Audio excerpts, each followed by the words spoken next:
You spend $10 without thinking about it almost every day. A coffee, a delivery fee, an app subscription you forgot you had. It disappears. You never see it again. But what if that same $10, moved somewhere else, could quietly build a second income for the rest of your life? That sounds like an exaggeration. It is not. Here is the strange part. Most people believe wealth requires a big salary. It does not. It requires a small, boring habit, repeated for a long time. $10 a day is $1 and change per hour of your waking life. It is nothing. And yet it is the exact amount that separates people who retire comfortably from people who work until they physically cannot anymore. Let's start with the number itself. $10 a day is roughly $300 a month. Over a year, that's $3,600. Not life-changing. But money left alone does something strange over time. It multiplies on itself. This is compound growth, and your brain is not built to understand it. Humans evolved to notice threats, not exponential curves. Your ancestors needed to react instantly to a rustling bush. They did not need to calculate what happens when a number doubles every 7 years. So when someone tells you $10 a day can become 6 figures, your instinct says that's impossible. Your instinct is wrong. The economist William Bengen spent years studying how money grows and shrinks across decades of market history. His research became the foundation for how millions of people plan retirement withdrawals today. One of his core findings was simple. Time in the market matters more than the size of any single contribution. A small amount invested early can outgrow a large amount invested late. This is not a motivational quote. It is math. Here is what that math looks like in practice. $10 a day, invested in a diversified low-cost index fund averaging a historical return of around 7% after inflation, grows slowly at first. In year 1, you barely notice it. In year 5, it looks like a decent savings account. But by year 20, the growth stops being linear and starts curving upward sharply. By year 30, the amount you contributed is a small fraction of what the account is actually worth. The rest is growth feeding on growth. Why don't more people do this? Because it's boring. And because of a very human trap. Researchers Daniel Kahneman and Amos Tversky spent decades studying how people make financial decisions. One of their most important discoveries was something called loss aversion. Humans feel the pain of losing money roughly twice as intensely as they feel the pleasure of gaining the same amount. So when the market dips, even slightly, panic kicks in. People pull their money out at the worst possible moment. Then they miss the recovery. Then they wonder why investing never works for them. It's not that investing doesn't work. It's that leaving it alone is the hardest part.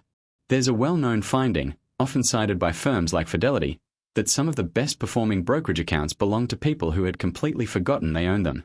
No panic selling. No emotional trading. Just years of silence while the account grew undisturbed. The account did nothing. That was the entire strategy. So here is the real question. What do you actually do with $10 a day? First, you automate it. You do not decide every single day whether to invest. That decision, repeated daily, is where willpower runs out. Instead, you set up one automatic transfer. It happens whether you remember or not. Your past decision protects your future self from your present mood. Second, you choose something boring. Not a hot stock. Not a coin someone mentioned in a group chat. A broad index fund that owns tiny slices of hundreds or thousands of companies at once. When you own a small piece of everything, no single company's failure can sink you. You are betting on the economy continuing to exist. Historically, that has been a very safe bet.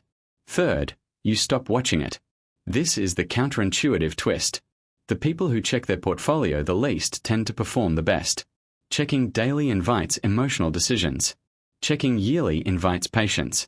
Patience, it turns out, is a financial strategy disguised as a personality trait. Now here is where it gets stranger. Passive income is not really about the money at all. It's about time. Every dollar you invest today is a small chunk of your future time bought back from your future job. $10 a day, compounded over 30 years, does not just become a number on a screen. It becomes the difference between working because you have to and working because you want to. Think about your ancestors for a moment. For most of human history, survival meant storing resources during abundance to survive scarcity later. A good harvest meant grain stored for winter. A good hunt meant meat smoked and preserved for lean months. Saving was never a modern financial concept. It is one of the oldest survival behaviors we have. Investing $10 a day is not a trick from a finance app. It is the same instinct your ancestors used to survive winter, just aimed at a different kind of scarcity, the scarcity of time later in life. The twist is this. The number that feels too small to matter is precisely why it works. Large sums invite fear. People hesitate to invest $1,000 because losing it feels catastrophic. $10 a day feels harmless enough to actually start, and consistent enough to actually finish. So what happens if you actually do this? Say you start at 25. $10 a day, automated, invested in a low-cost index fund, averaging historical market returns. By 65, without ever increasing the amount, without ever picking a winning stock, without ever timing a single market move, that quiet habit can realistically grow into a six-figure sum, sometimes well beyond it, depending on market conditions. Not because you got lucky. Because you got consistent. Consistency doesn't feel impressive while you're doing it. It feels invisible. That's exactly why it works. Nobody brags about $10 a day. Nobody posts about automatic transfers. It has no drama, no excitement, no story to tell at a dinner party. But 20 years later, it has a story to tell in a bank statement. There's a quiet irony hiding underneath all of this. We chase big financial wins because they feel meaningful. A windfall. A bonus. A lucky trade. But the actual engine of long-term wealth is almost insultingly plain. It is not intelligence. It is not luck. It is not even income. It is repetition, protected from your own impulses, given enough time to compound. Let's slow down for a second and ask a harder question. If this is so simple, why doesn't everyone do it? Part of the answer is speed. We live surrounded by things that reward us instantly. A notification. A like. A same-day delivery. Your brain has been trained, hour by hour, to expect a payoff almost immediately after an action. Compounding offers no such comfort. It asks you to act now and receive nothing visible for years. That mismatch between instant culture and slow reward is not a personal failing. It is a mismatch between modern life and how your mind was shaped.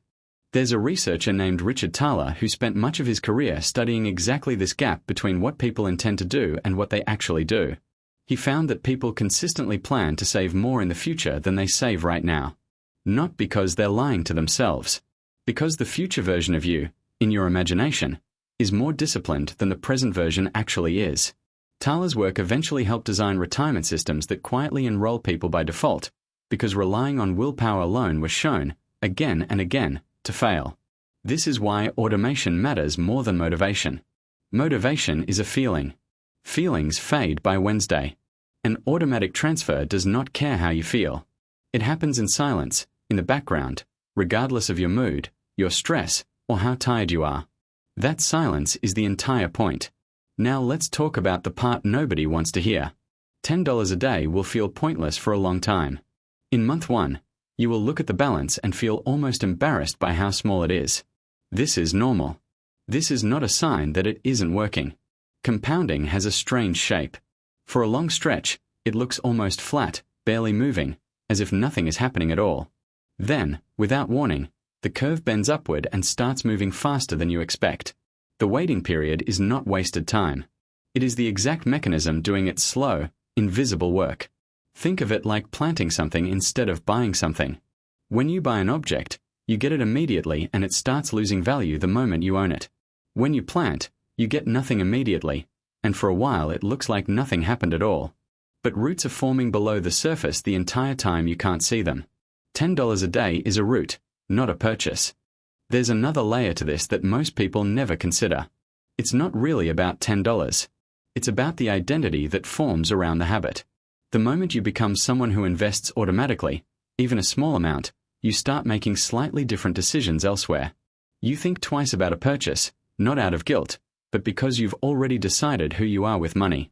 That identity shift tends to matter more, over a decade, than the actual dollar amount ever did. Consider what economist and author Thomas Stanley found after decades of studying people with substantial net worth. Many of them did not have especially high salaries. They were not flashy. What they shared was a quiet, almost stubborn consistency in spending less than they earned and directing the difference somewhere it could grow. Wealth, in his research, looked far less like luxury and far more like discipline that nobody could see from the outside. That's the uncomfortable truth hiding inside all of this. The people who build lasting wealth rarely look wealthy while they're doing it. The habit that builds a passive income stream is almost invisible in real time. No one throws a party over an automatic $10 transfer. There is no moment of triumph.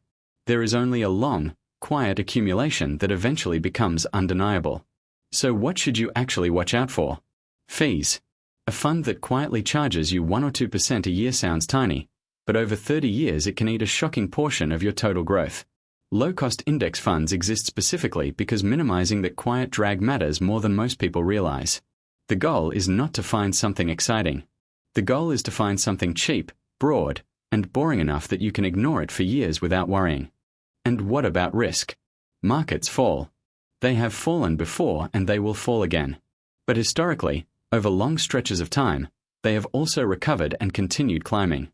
The danger was never the drop itself. The danger was pulling money out during the drop, turning a temporary dip into a permanent loss. $10 a day invested consistently, through both the falls and the recoveries, tends to smooth out the very panic that trips people up. This approach even has a name, dollar cost averaging, and its entire purpose is to protect you from the worst version of yourself, the one that panics at the wrong moment. So go back to that coffee. That delivery fee. That forgotten subscription. $10, vanishing quietly every day, replaced by nothing, remembered by no one. Now imagine that same $10 moved just one step to the left, into an account you barely think about, doing something your ancestors would recognize instantly. Quietly storing resources for a future you cannot yet see, but one your future self is already counting on.